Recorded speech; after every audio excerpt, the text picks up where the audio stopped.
Me llamo Elías Vargas, o al menos eso dice mi identificación, pero hace mucho que dejé de sentirme una persona con nombre. Lo que soy ahora, lo que queda de mí, es poco más que un reflejo desvanecido, oculto en la penumbra de un estudio diminuto en la ciudad de Santa Aurelia. Podrían llamarme recluso. Sería justo. Llevo más de 5 años encerrado, apartado del mundo, sin cruzar palabra con nadie cara a cara. Para muchos, este apartamento sería una prisión, estrecho, silencioso, sin ventanas abiertas, sin visitas. Pero para mí, es un refugio. Aquí, cada rincón está bajo mi control. Cada ruido tiene un origen conocido. Afuera, en cambio, reina el caos, lo inesperado, lo que no puedo anticipar, ni soportar. No siempre fui así. Hubo un tiempo, uno que ya se siente como una fantasía borrosa, en el que era un niño común. Vivía en una casa espaciosa junto a mis padres y mi hermano mayor, Darío. No tengo muchos recuerdos nítidos de nuestros padres, solo fragmentos. Eran personas correctas, afectuosas a su manera, pero siempre demasiado ocupadas para detenerse. El trabajo, el estrés, las reuniones. Nosotros quedábamos en segundo plano. Darío, en cambio, es una presencia vívida en mi mente. Era al menos 10 años mayor que yo, y en la práctica, fue quien me crió. Me enseñó a atarme los zapatos, a usar una consola, a defenderme en la escuela. Tenía una paciencia infinita, un alma tranquila. Nunca le oí levantar la voz. Por eso, lo que ocurrió aquella noche fue tan imposible de asimilar. Yo tenía 11 años, era tarde. Me despertó un sonido seco, la manija de mi puerta agitándose. Tenía la costumbre de cerrarla con llave desde niño. Decían que era por timidez, pero en realidad era miedo. Ese pequeño hábito, tan insignificante, puede que haya sido lo único que me salvó la vida. Me senté en la cama, algo confundido, pensando que Darío quería decirme algo. Pero entonces llegaron los golpes, no eran suaves ni impacientes, eran brutales. La puerta temblaba con cada impacto. Me paralicé. Sabía que no era Darío. Él no era así. No golpeaba, no gritaba, no asustaba. Los golpes se volvieron más intensos, más insistentes, hasta que creí que la madera se quebraría. Me acurruqué bajo las sábanas, temblando, sin saber qué hacer, sin atreverme a respirar siquiera. Y después, nada. El silencio llegó de pronto, como si lo que fuera que estaba del otro lado se hubiese desvanecido en la oscuridad. En algún momento me dormí, exhausto, sudando frío. Al amanecer salí de la habitación. Lo que encontré al abrir la puerta no lo recordaré nunca del todo. O, mejor dicho, no puedo. Mi mente bloqueó la mayoría de los detalles. Los expertos lo llaman mecanismo de defensa. Mi terapeuta, designado por el tribunal, insiste en que simplemente no estoy listo para asimilar el horror completo de lo que vi esa mañana. Pero algunos fragmentos se filtraron a través de las grietas. El piso de madera, encharcado de sangre. Un olor metálico espeso flotando en el aire. Luces intermitentes azul y rojo proyectando sombras deformes en las paredes, mientras los agentes entraban por la puerta principal, respondiendo a lo que creyeron que era una simple queja por ruidos extraños. No recuerdo los cuerpos, ni los rostros, pero algo se rompió en mí esa mañana, algo que nunca volvió a sanar. Fui llevado al sistema de acogida, hogares temporales, terapias, psicólogos, todo con la esperanza de reconstruirme. Pero cuando cumplí 18 y logré independizarme, apenas si podía recordar los rostros de mis padres. La memoria de Darío era lo único que sobrevivía con cierta claridad, aunque incluso eso se desdibujaba con los años. Me mudé a un departamento pequeño, apartado, y me convertí en una sombra. Trabajaba desde casa, haciendo programación y tareas técnicas para clientes en línea. Nunca encendía la cámara. Nunca daba mi dirección, nadie me conocía, y eso me resultaba perfecto. Así pasaron los años, hasta que un día, frente al espejo, me vi de verdad. No como me veía usualmente, de reojo, como una molestia. Aquella vez me detuve, y fue devastador. Tenía 29 años y aún me escondía bajo la misma manta que cuando era niño. Seguía siendo ese mocoso asustado que temía a la oscuridad, a los pasillos vacíos, a lo que había más allá de las cortinas.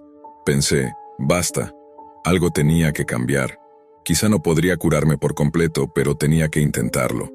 Mi terapeuta online, la única voz humana que escuchaba con regularidad, me había hablado sobre terapia de exposición, una técnica para enfrentar progresivamente los miedos. Comenzar con pequeños pasos, abrir la ventana, dar una caminata corta, cruzar la calle. Pero yo, por primera vez en años, sentí impulso. No quería avanzar despacio, quería saltar, y ese fue mi error.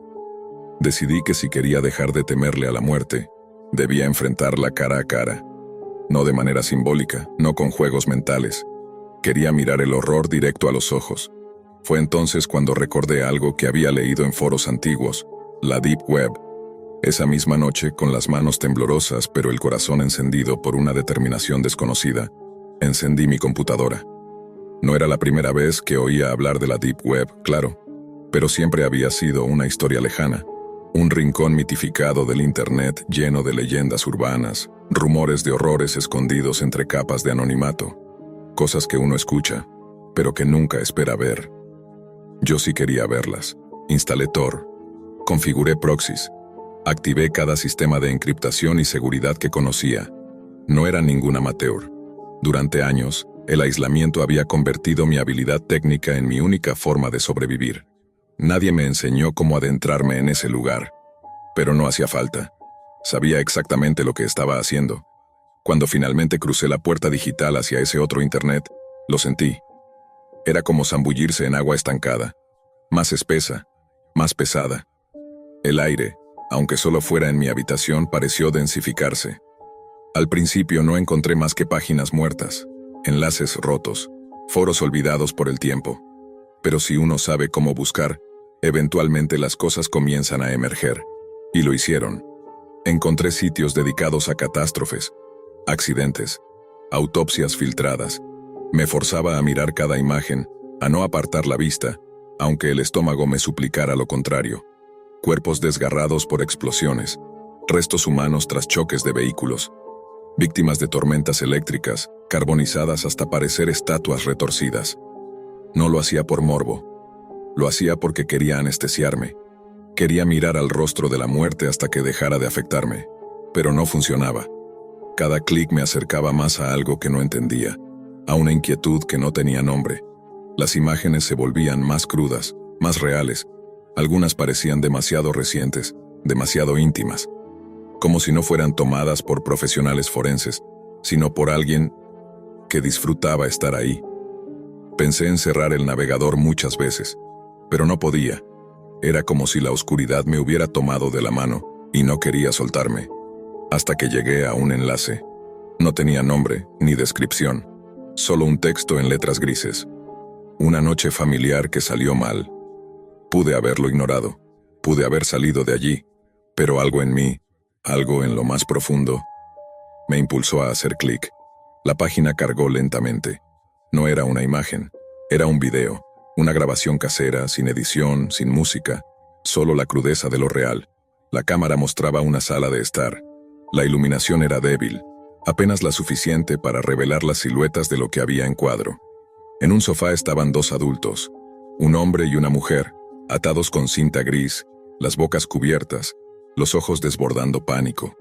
No hablaban, pero sollozaban. El sonido de sus respiraciones entrecortadas llenaba el silencio como cuchillas en el aire. Una tercera voz se oía fuera de cámara, más aguda, más joven. También lloraba. Entonces dos figuras aparecieron. Hombres enmascarados, completamente vestidos de negro. Se pararon detrás del sofá.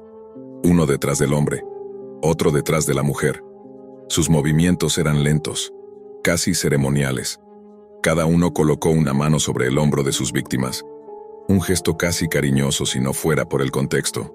La escena por unos segundos quedó congelada, como si todos supieran lo que venía. Y de pronto, las manos se transformaron en garras. En un movimiento sincronizado ambos sacaron cuchillas desde sus espaldas. Navajas automáticas, brillando a la tenue luz de la sala. Y sin titubeos, degollaron al hombre y a la mujer al mismo tiempo.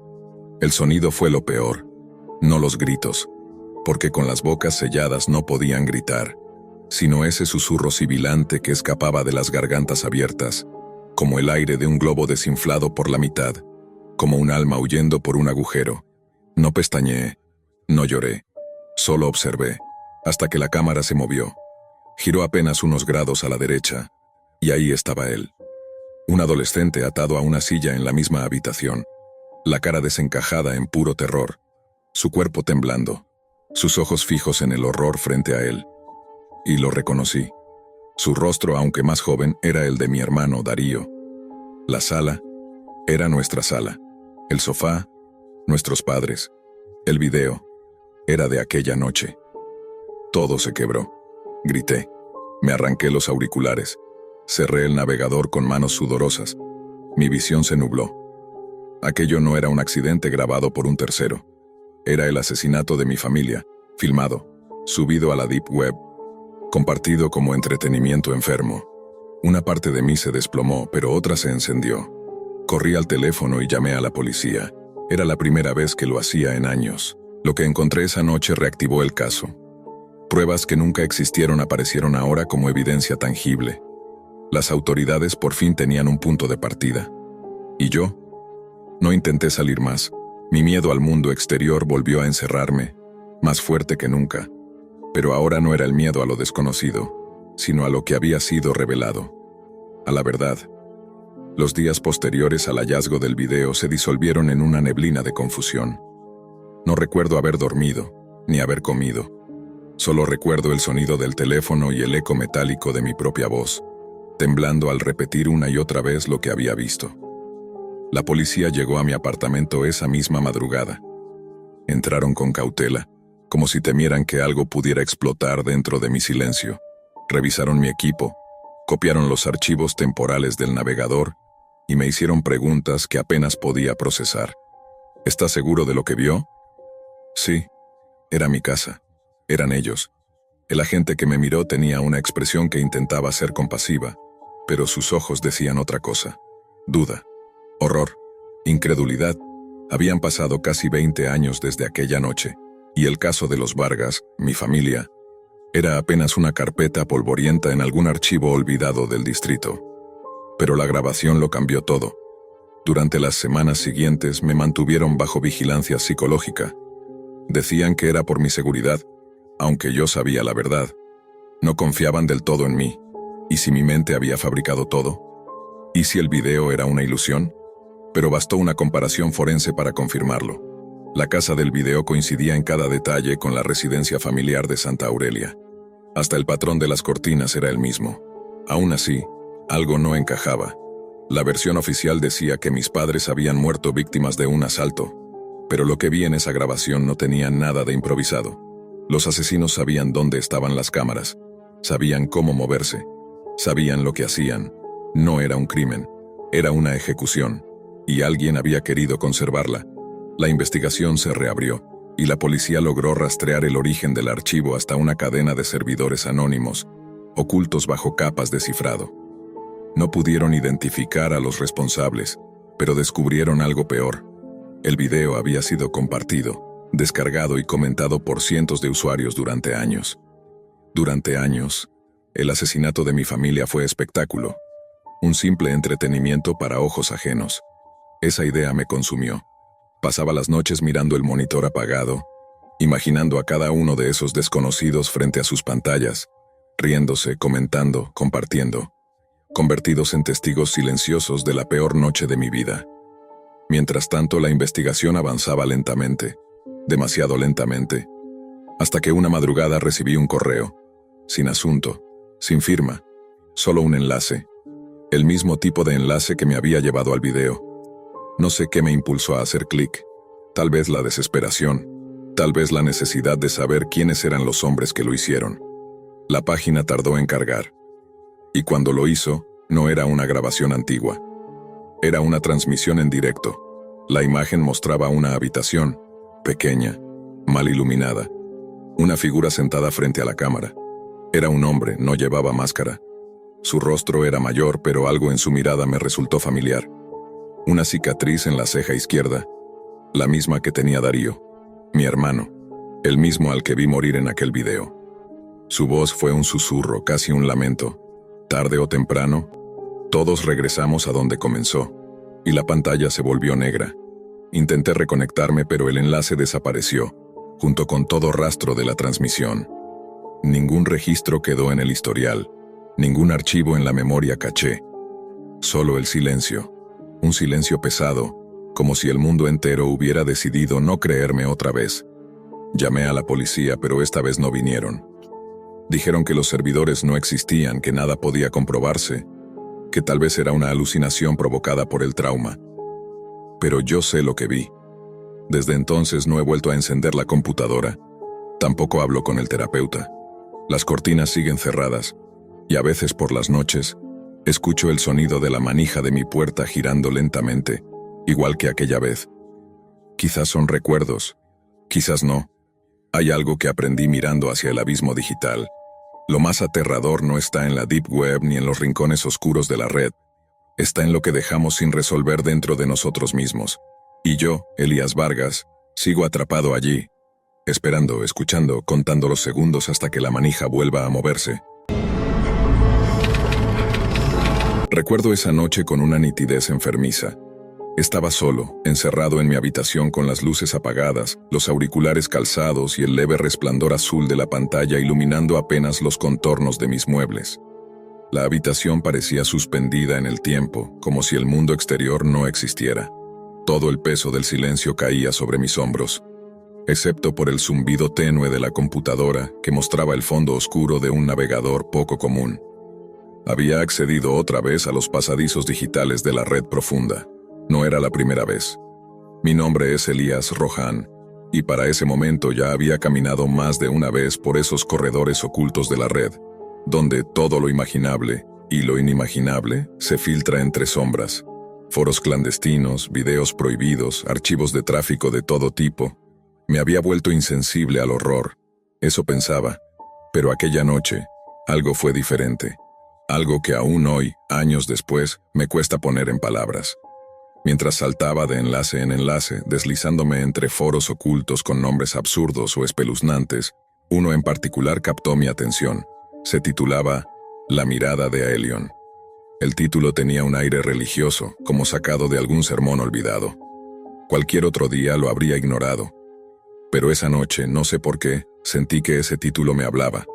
Como si alguien, o algo, supiera que yo estaba allí buscando sin saber qué, y me estaba guiando. Hice clic. El foro era un páramo digital, sin imágenes, sin colores, solo texto crudo, una lista de hilos con títulos profundamente inquietantes. Lo vi y ahora no puedo dormir. Él me observa desde las paredes. La verdad que no quise conocer. Elegí uno al azar. Su contenido era breve, casi brutal. Mirar a Aelion a los ojos no te revela la verdad. Te arranca la mente. Tenía que contarlo.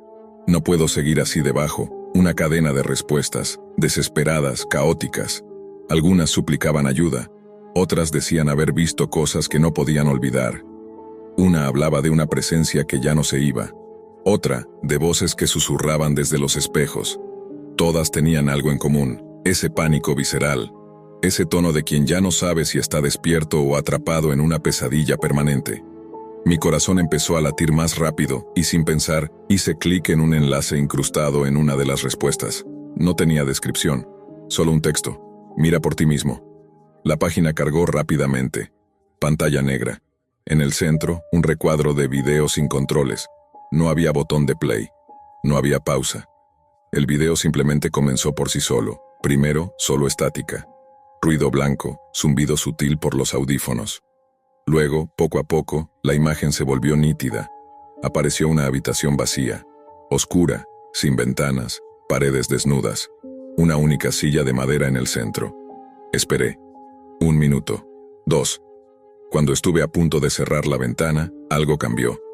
Una figura emergió desde el fondo, como si hubiese estado allí todo el tiempo. Un hombre. Alto. Delgado. Se movía con torpeza como si cada paso le costara un mundo. No podía verle el rostro, solo una silueta que avanzaba lentamente hacia la cámara. Se detuvo frente a la mesa. Encendió una lámpara vieja. La luz era débil, amarilla, temblorosa, pero suficiente para revelarlo. Era un hombre de unos 50, quizás más. Cabello gris, desordenado, piel pálida, ojos vacíos, vacíos de todo. Como si ya no hubiera alma dentro de ese cuerpo. Entonces levantó la cabeza. y me miró. Directo al lente, directo a mí, y en ese instante, algo se quebró. Sus ojos no eran humanos. Eran pozos sin fondo, agujeros negros que no reflejaban la luz, que no contenían emoción, ni juicio, ni pensamiento. Sentí que una presión invisible me oprimía el pecho. Intenté desviar la mirada. No pude. Era como si esos ojos me sostuvieran en su prisión, como si me hubieran atrapado. Quise hablar. Ningún sonido salió. Solo el zumbido. Solo el frío. Solo el terror. En esos ojos vi recuerdos que no me pertenecían, pensamientos que jamás había tenido, dolores que no eran míos, pero que ahora estaban allí, clavados como espinas en mi mente. Fue entonces que lo supe. No estaba solo. Noté un leve movimiento detrás de mí.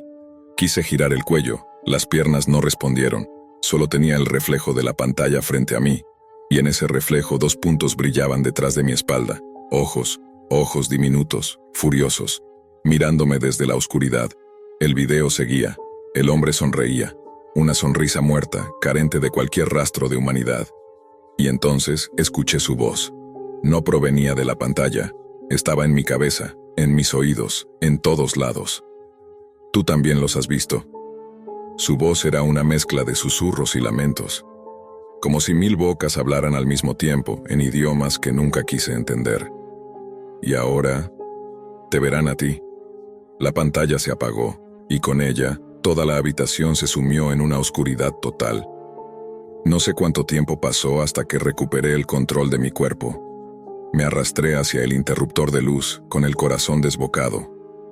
Cuando la lámpara se encendió, la habitación estaba vacía, solo yo, y mi reflejo, pálido, en la pantalla negra. Apagué todo, desconecté la torre, la lancé al suelo, me dejé caer en la cama, temblando. Esa noche no dormí, y lo peor fue saber que el verdadero horror apenas había comenzado.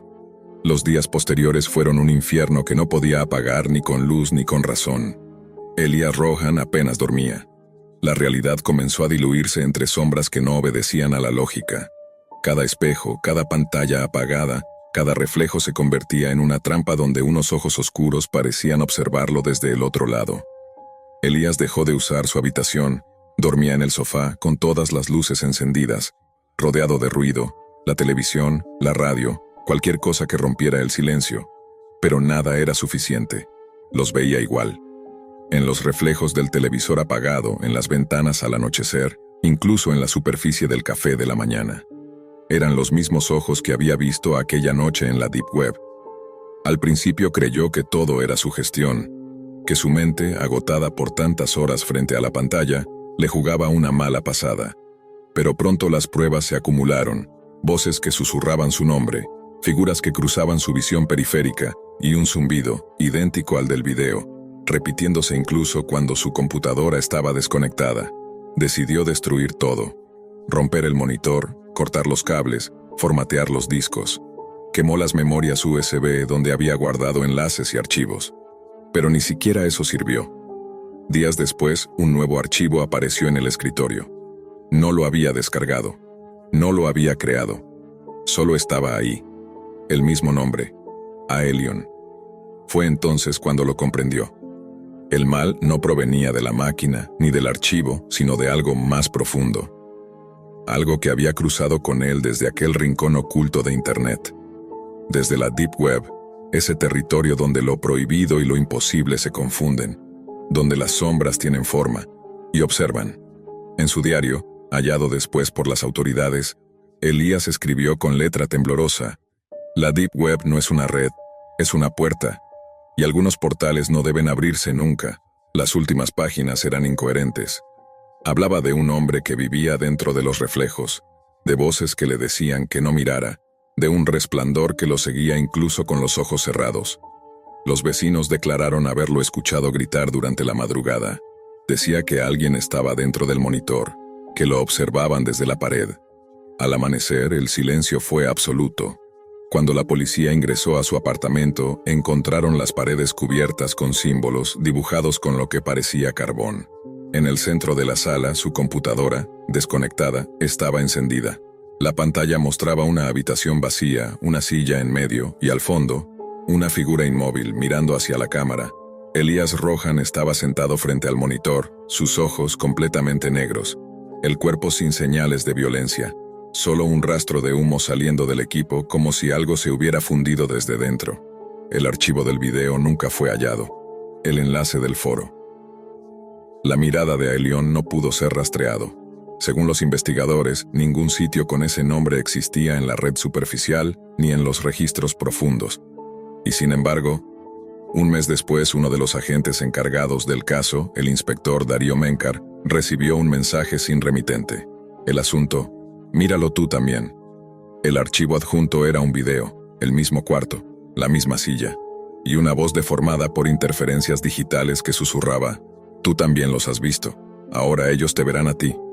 El inspector desapareció esa noche. Su computadora fue hallada encendida, con la pantalla en negro y 2 puntos luminosos reflejados en el cristal.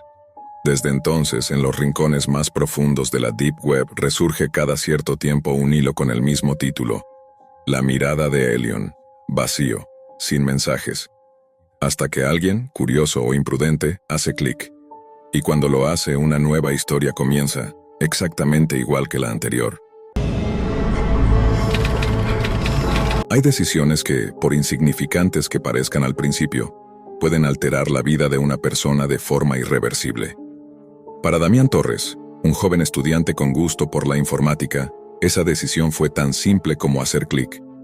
Una noche cualquiera, mientras navegaba por foros en busca de historias curiosas, Damián se encontró con una conversación que capturó su atención. Un hilo donde usuarios compartían las experiencias más perturbadoras que habían tenido explorando la cara oculta de Internet, la Deep Web. Uno de los comentarios mencionaba una herramienta llamada Talos, una red descentralizada de navegación que permite acceder a sitios ocultos al ojo público. Aquello encendió su curiosidad.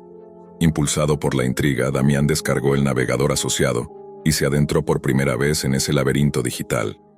Al principio, la experiencia le pareció decepcionante. Muchos enlaces rotos, páginas sin sentido, y para su disgusto una cantidad alarmante de contenido repulsivo y absolutamente ilegal. Se esforzó por evitar cualquier cosa que pudiera comprometerlo, pero el morbo seguía empujándolo a hacer clic una vez más.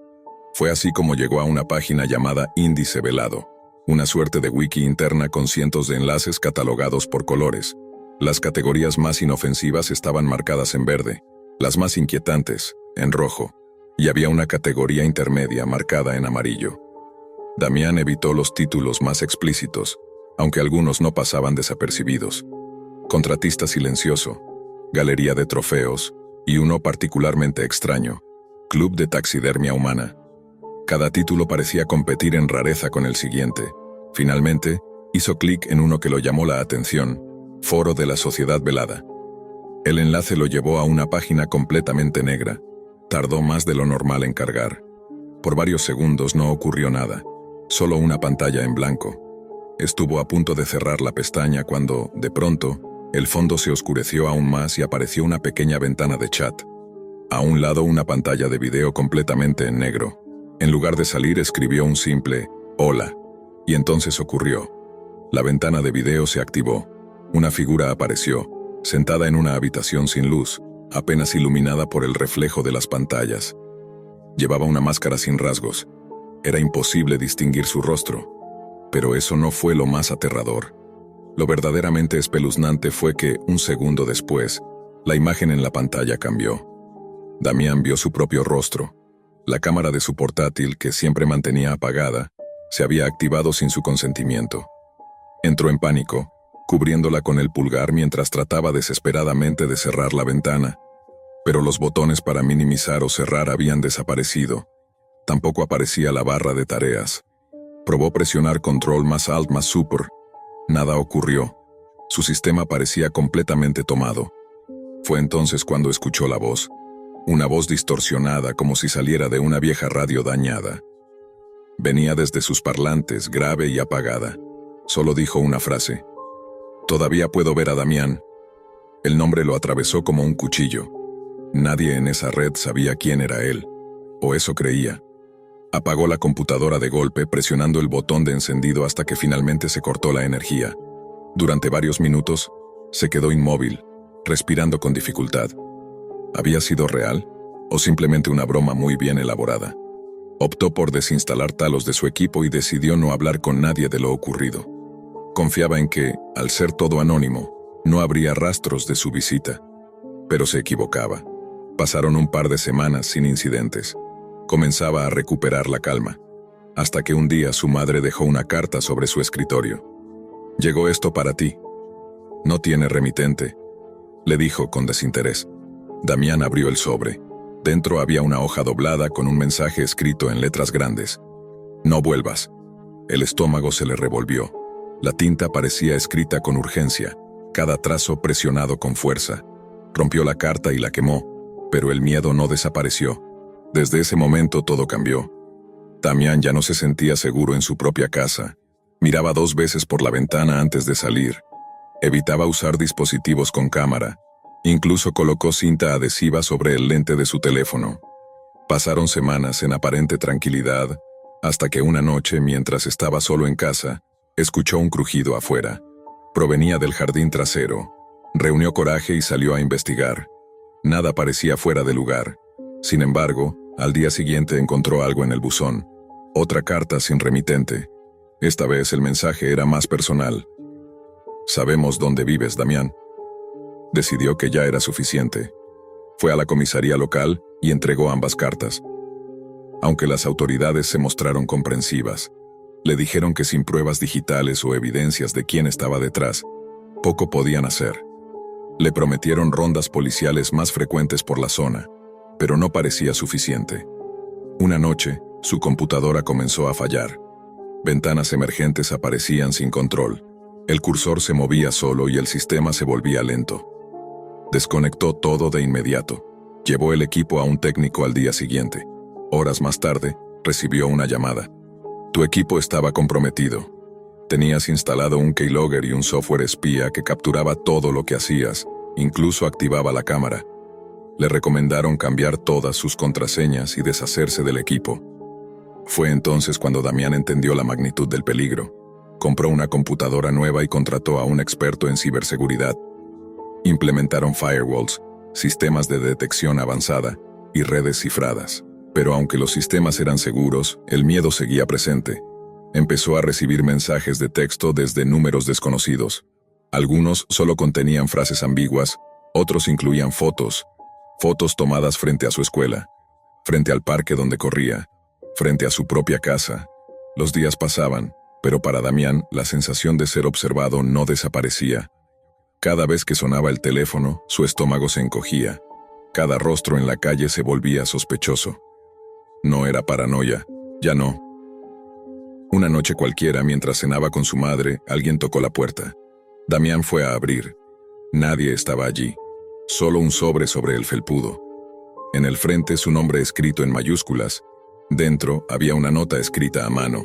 «Mira esto y sabrás quiénes somos». Y junto a la nota, una pequeña memoria USB negra. Su madre, visiblemente asustada, le pidió que no la conectara. Pero la mezcla entre el miedo y la necesidad de respuestas terminó ganando. Damián preparó su nueva computadora, completamente aislada de Internet y con todas las precauciones posibles. Con el corazón latiéndole con fuerza, insertó la unidad. Había un único archivo de video. Lo reprodujo. En la pantalla apareció la misma figura enmascarada de aquella noche oscura en el chat de la sociedad velada. Pero esta vez, la imagen era más nítida. El personaje estaba en una habitación semicircular, rodeado de pantallas. En cada una, escenas familiares, la entrada de su casa, su escuela, el café donde solía estudiar, el banco del parque que solía visitar. La voz distorsionada volvió a sonar, grave, inhumana. «Damián, pensaste que podías irte, pero nunca te fuiste, te vemos, siempre te vemos». No hay lugar seguro. Damián se quedó sin aliento. No era un mensaje al azar. No era una amenaza genérica. Era personal, era una cacería. Sin perder tiempo, fue de inmediato a la policía. Esta vez entregó todo, la USB, el video, los números de teléfono desde donde había recibido mensajes, y los datos de su computadora anterior. Las autoridades entendieron por fin la gravedad del asunto. Asignaron agentes para vigilar su casa día y noche. Un equipo especializado en delitos informáticos comenzó a trabajar en conjunto con organismos de ciberseguridad para rastrear el origen de la amenaza. Durante semanas se analizaron los archivos. Poco a poco las piezas comenzaron a encajar. El video no era una simple grabación. Varias de las escenas mostradas eran transmisiones en tiempo real, lo que significaba una sola cosa: el acosador estaba cerca, muy cerca. Las investigaciones llevaron a una revelación aún más oscura. Se trataba de una red clandestina de vigilancia, extorsión y acoso digital operando desde las entrañas de la Deep Web. Un grupo que reclutaba personas con habilidades informáticas avanzadas para rastrear, manipular y aterrorizar a objetivos seleccionados al azar, o simplemente por diversión. Damián no era el único. Había más casos. Algunos ni siquiera habían sobrevivido para contarlo. Gracias a la evidencia que Damián aportó, se pudo identificar a varios integrantes del grupo. Las autoridades realizaron una serie de redadas coordinadas en distintas ciudades. Varios miembros fueron arrestados. Se incautaron servidores, computadoras y documentos que revelaban años de operaciones secretas. Pero no todos fueron capturados. Algunos de los rostros detrás de las máscaras lograron escapar antes de que los encontraran. Aunque la investigación trajo cierta calma, Damián sabía que la pesadilla no había terminado por completo. Seguía viviendo con precaución extrema. Su computadora estaba protegida con múltiples capas de seguridad. Sus redes sociales, eliminadas. Su vida digital, casi inexistente. Lo que más le dolía no era la tecnología invadida, sino la pérdida de tranquilidad, la confianza. El simple acto de mirar por la ventana ahora tenía un nuevo significado. Aún así, decidió que no se dejaría consumir por el miedo. Continuó con sus estudios, cambió su rutina diaria y limitó sus interacciones en línea. Su madre, su única compañía, se convirtió en su mayor apoyo. Compartían todo, incluso el silencio incómodo de saber que el peligro podría seguir al acecho. Aprendió de la manera más dolorosa que la Deep Web no es solo un rincón olvidado de Internet, sino un abismo lleno de ojos. Y que una simple visita por curiosidad puede dejar una puerta abierta que nunca vuelve a cerrarse del todo. No hay final feliz cuando se cruza la línea entre el mundo visible y el oculto. Solo quedan cicatrices, algunas digitales, otras invisibles, pero todas muy reales. Durante un tiempo existió un rincón oculto de Internet al que no se accedía con buscadores comunes. Era un mercado digital clandestino, donde las reglas eran distintas y el anonimato era moneda corriente. En ese oscuro submundo digital, florecía un sitio que muchos llamaban la Ruta del Ciprés. Allí se comerciaban todo tipo de sustancias ilegales con total impunidad. Lo supe por conocidos que ya lo habían usado antes. Fue por esa época que nuestro proveedor habitual de marihuana, un joven tranquilo llamado Reed, anunció que se mudaría fuera del estado. Con su partida, nos quedábamos sin conexión. Mis amigos, siempre más atrevidos que yo, comenzaron a comprar en ese sitio oculto y me aseguraban que todo funcionaba como en cualquier tienda en línea, solo que nadie hablaba de ello. El momento era perfecto para intentarlo. Mis padres estarían fuera de la ciudad, en un viaje de fin de semana a Villa Atlántida, así que tendría la casa para mí solo. Descargué el navegador necesario para ingresar y comencé a explorar. Cambio de ritmo, más intrigante. El vendedor más popular en la plataforma se hacía llamar Verdeluz. Tenía una larga lista de productos y cientos de valoraciones positivas. En uno de sus anuncios recientes, dejé un comentario preguntando si alguien había probado ese lote en particular. Una hora más tarde, recibí una respuesta privada. El usuario se hacía llamar ILB. Había visto mi mensaje y me ofrecía una onza por un precio sorprendentemente bajo. Sin embargo, había una condición. Él solo hacía entregas en persona. No era la primera vez que hacía tratos locales, así que eso no me preocupó. Le dije que vivía en el estado de Everbrook y, para mi sorpresa, me respondió que estaba a apenas 1 hora de distancia. Le propuse encontrarnos a mitad de camino, pero él insistió en algo inesperado. Prefería venir directamente hasta mi ciudad, Linden Creek. Me pareció extraño, pero conveniente. Dijo que podría estar allí alrededor de las 9 de la noche, justo después de terminar su turno de trabajo. Tono de alerta creciente. Acordamos vernos en el estacionamiento de una cadena de comida rápida, el Venice Drive-In. Pero antes de cerrar el trato, me hizo preguntas que me incomodaron. Quiso saber mi dirección exacta, con quién vivía y si habría alguien en casa. Mentí. Le dije que vivía solo. Me parecía imprudente, pero también creía tener el control. Poco después me escribió nuevamente. Había cambiado de idea. Dijo que conocía un lugar mejor para concretar la transacción. Me indicó una vieja tienda de muebles abandonada, a las afueras de la ciudad. Aseguró que allí sería más discreto. La alerta en mi cabeza se encendió. Algo no estaba bien, pero el deseo me venció. Sabía dónde quedaba ese local clausurado, así que tomé el coche y manejé hasta allí. 5 minutos después ya estaba estacionado detrás del edificio. No había nadie más. Silencio tenso, transición al terror latente. Entonces llegó otro mensaje. Decía, ya voy en camino. Pero, ¿cómo sabía de ese sitio si vivía tan lejos? ¿Y cómo sabía exactamente dónde era si nunca se lo había descrito? Esperé 20 minutos. Volví a escribirle. Silencio. No hubo más respuestas. Decidí irme. Algo en mi interior me decía que ese no era un simple encuentro fallido. Conduje de regreso. Pero al llegar a casa, algo no cuadraba. Tono grave, casi susurrado. La puerta principal estaba abierta. Estoy completamente seguro de haberla cerrado al salir. El coche de mi padre no estaba, así que era imposible que hubieran vuelto temprano de su viaje. Aún así, me ilusioné con que se tratara de ellos. Estacioné en la entrada. Todas las luces del segundo piso estaban encendidas. Desde el pasillo escuché un ruido, como algo arrastrándose. «¿Mamá? ¿Papá?», grité. El ruido se detuvo. La puerta del dormitorio principal se cerró de golpe. Un escalofrío me recorrió el cuerpo. Fue en ese momento cuando comprendí que quien estuviera arriba no eran mis padres. Cierre de la parte 1, ritmo acelerado y suspenso total. Sin pensar, corrí a la cocina y agarré el cuchillo más grande que encontré.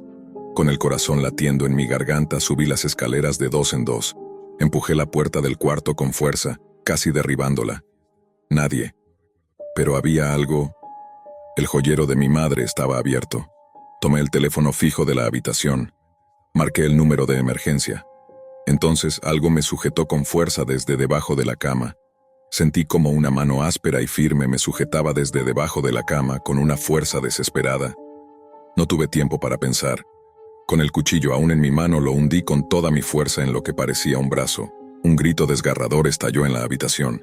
El tipo chilló con una mezcla de furia y dolor, retrocediendo hacia atrás como una alimaña herida. Me zafé y me eché hacia atrás. Era un teléfono fijo, con cable, así que no podía llevármelo lejos. Solo alcancé a decir una frase al operador de emergencias. «Hay alguien en mi casa. Díganle a la policía que venga a Linden Creek, a la calle 42 Sur, número 18». El intruso emergió gateando desde debajo de la cama, con el cuchillo todavía clavado en el brazo. No me miró, no dijo nada. Solo corrió. Pasó junto a mí como un espectro descontrolado. Bajó las escaleras y salió por la puerta principal. Tono pausado y descriptivo. Desde la ventana del dormitorio lo vi huir hacia un coche estacionado al final de la cuadra. Era un Honda negro, viejo y polvoriento. La mejor descripción que pude dar a la policía fue la de un hombre de complexión robusta, piel oscura, un sombrero hacia atrás y ropa sucia como de alguien que había estado vagando por días. Pero lo peor de todo es que no sabía quién era, ni cómo había llegado hasta mi casa. Transición, llega la policía. Los patrulleros no tardaron. Las luces de emergencia destellaban en rojo y azul, tiñendo la fachada de mi casa con destellos que rompían la oscuridad. 4 agentes descendieron armados y entraron con sigilo, revisando cada rincón. No encontraron a nadie. Yo aún estaba en la habitación de mis padres, temblando con las manos manchadas de sangre. Les conté todo. El sitio en la web oculta, el trato fallido, el cambio de lugar, el silencio y finalmente el ataque. Les mostré el cuchillo con la sangre del intruso, tomaron fotos, recogieron huellas, tomaron mi declaración completa. Me advirtieron que rastrear a alguien en la red oculta era como perseguir sombras en un laberinto sin fin. Desenlace emocional, los padres llegan. Esa noche mis padres regresaron. Iban a quedarse una noche más en Villa Atlántida, pero algo los hizo volver antes de lo planeado. Cuando les conté lo que había ocurrido, sus rostros palidecieron. El miedo era evidente. Habíamos pasado de vivir en una ciudad tranquila a ser parte de un relato oscuro y casi irreal. Esa misma noche, dormimos en un hotel. En los días que siguieron, nos mudamos temporalmente a casa de mis tíos en Hollow Heights, mientras la policía continuaba su investigación.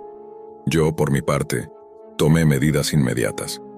Eliminé todo software relacionado con la red oculta, cambié contraseñas, borré historiales y reforcé la seguridad digital de todos mis dispositivos. Pero no podía borrar la sensación de estar siendo observado. Resolución parcial. 3 semanas después, recibí una llamada. Era el detective Harper, del departamento de policía de Everbrook. Habían encontrado un coche abandonado en las afueras de la ciudad. Un Honda negro, con manchas de sangre en el asiento del conductor.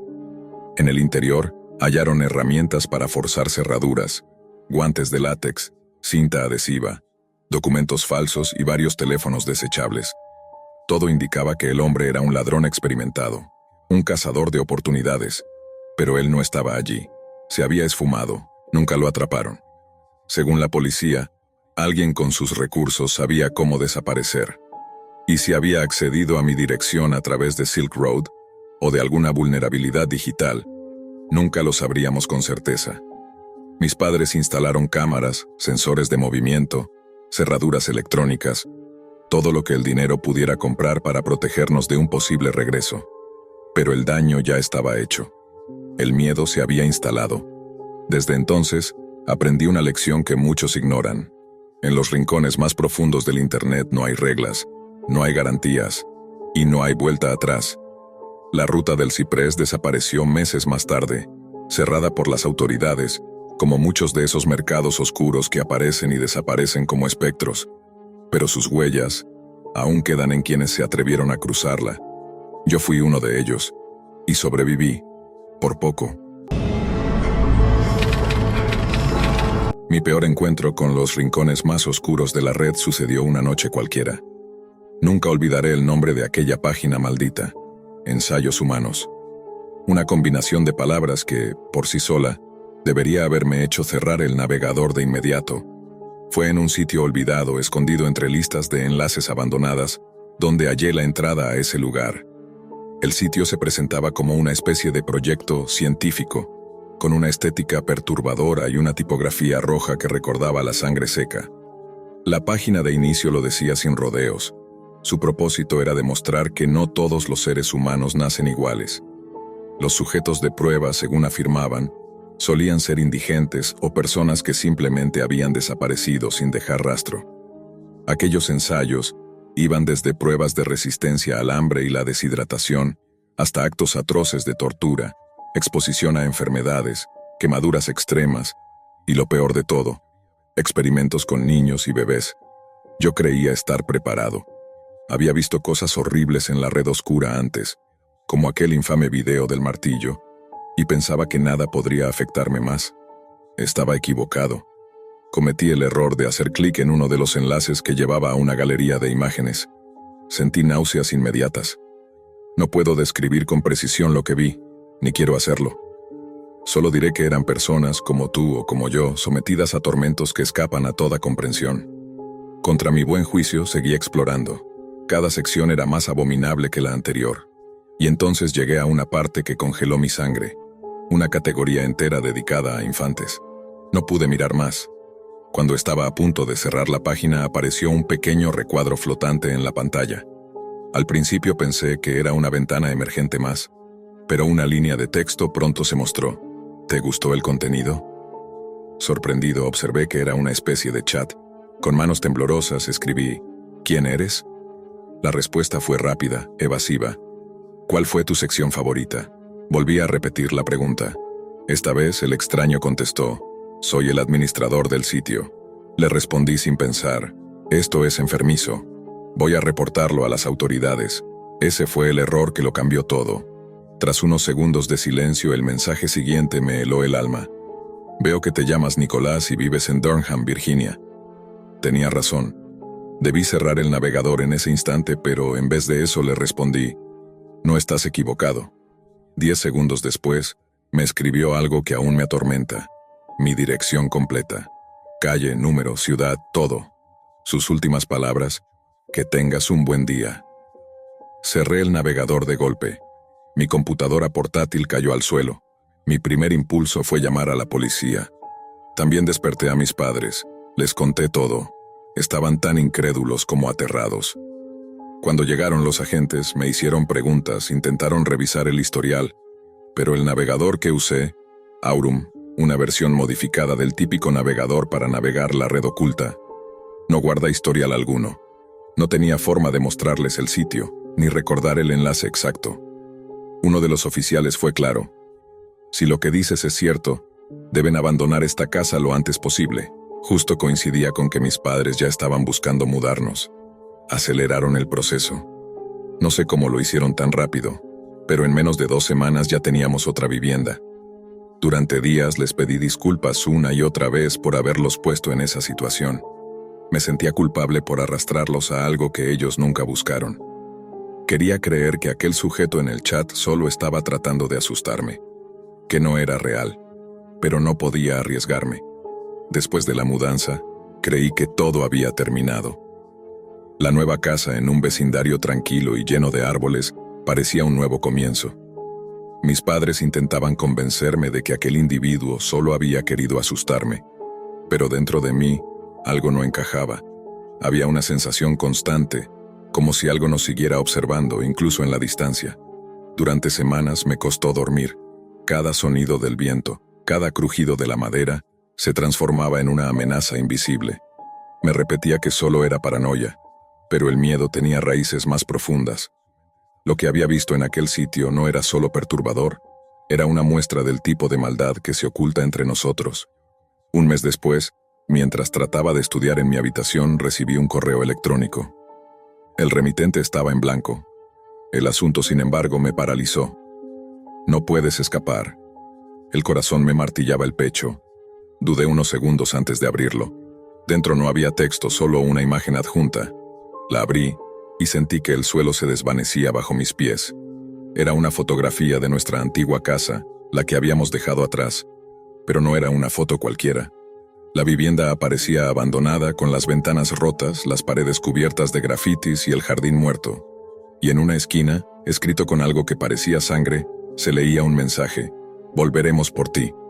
Cerré la computadora de golpe. Llamé a la policía entre sollozos. Cuando llegaron, revisaron el correo, pero no pudieron rastrear nada. No había dirección, ni servidor, ni origen visible. Me recomendaron cambiar todas mis contraseñas y mantener vigilancia. Prometieron patrullar la zona con mayor frecuencia, pero en mi interior ya sabía que aquello no era una simple broma.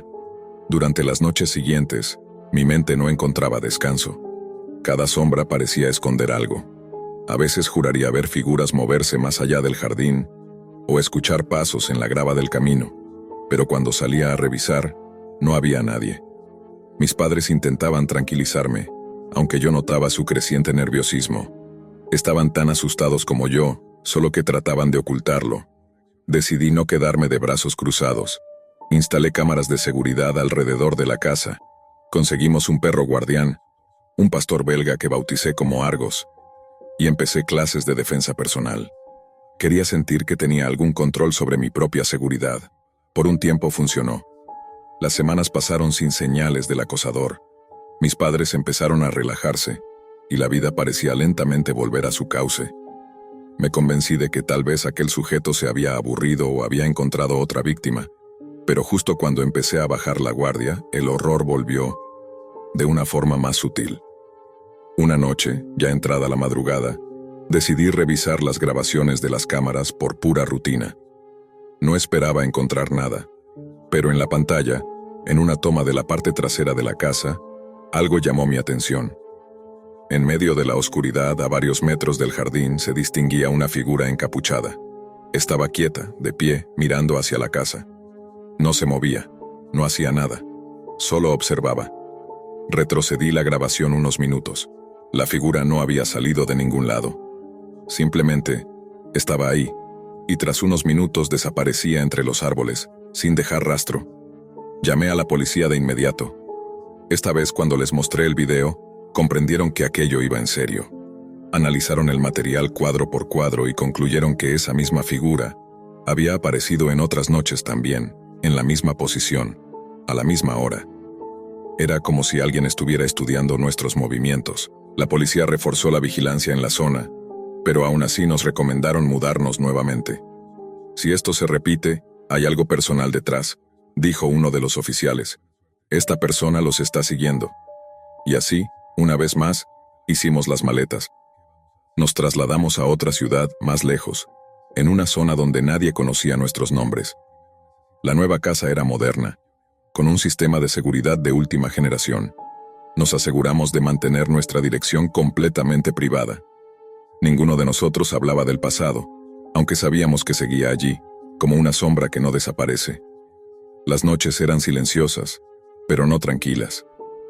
Mi mente seguía jugando conmigo. A veces despertaba sobresaltado, convencido de que alguien había tocado la ventana.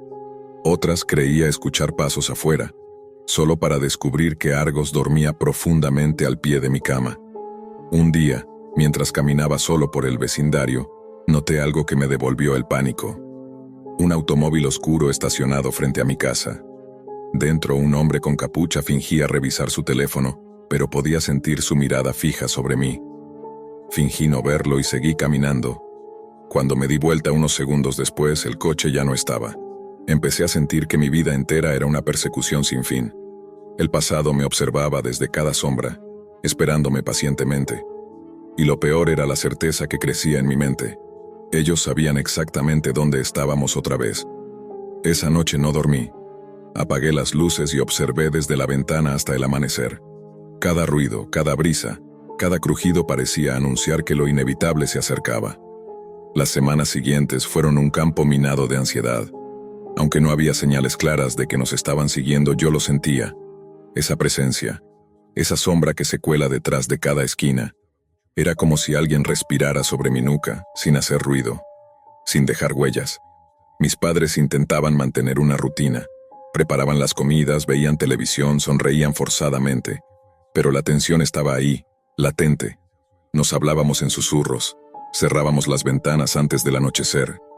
Cada sonido que rompía el silencio nos hacía saltar. Una noche, mientras revisaba el sistema de cámaras desde mi teléfono, noté algo extraño. Una de las cámaras del frente había dejado de transmitir. Me levanté de inmediato y fui al monitor central en el salón. La señal estaba completamente en negro, pero no por un fallo técnico. Alguien había tapado la lente desde afuera. Fui a despertar a mi padre, pero él ya estaba saliendo de su cuarto con una linterna en mano.